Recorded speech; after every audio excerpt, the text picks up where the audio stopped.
Hey everyone, welcome to this tutorial.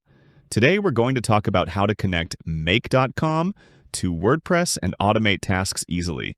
So let's get started. First, go to www.make.com and log into your account. If you don't have one, sign up. It's free to get started. Once logged in, click on Scenarios in the left menu, then click Create a new scenario.